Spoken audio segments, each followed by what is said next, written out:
জীবনটা দেখা সে মায়া কইরা গুছাইয়া দিতে আইলো। অতঃপর জিন্দা লাশ বানায়া কাফন ছাড়াই দাফন দিয়া চইলা গেল।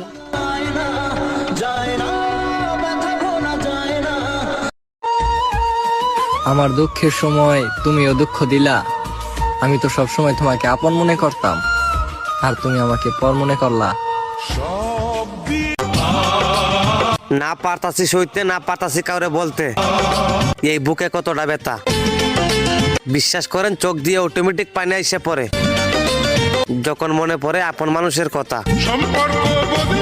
কোন কলমে লিখছো বিধি এই পাগলের ভাগ্য, হইলাম নারী দুনিয়াতে কারো মনের যোগ্য। কোন কলমে লিখছো বিধি এই পাগল। ক্ষমা করে দিও আমাকে, আমি তোমার জীবনে ভালো মানুষ হতে পারলাম না, কিন্তু একদিন তুমি নিজেই বলবা আমি মানুষটা সবার থেকে আলাদা ছিলাম।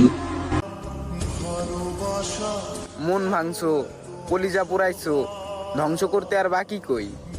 বেহায়া আমি, তোমার থেকে অবহেলা পাওয়ার পরেও আমি দিন শেষে তোমার কথাই কই।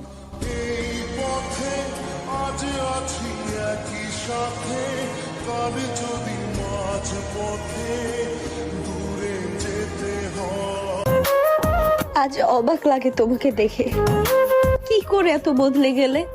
জানতাম যদি বন্ধু রে তুই যাইবি রে ছাড়িয়া।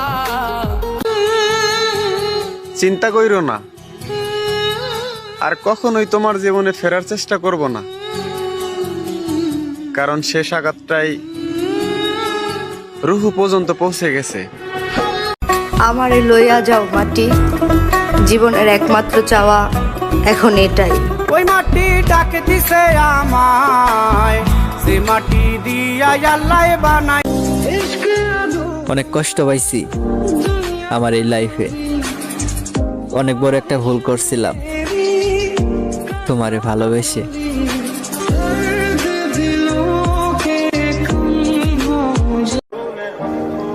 কতটা ভালোবাসি জানি না, কিন্তু জানগো তোমাকে ছাড়া কাউকে ভাবতেও পারি না। একটা কথাই শুধু আমার জানতে ইচ্ছে করে, একটা মন দুইজনার দিলি কেমন করে।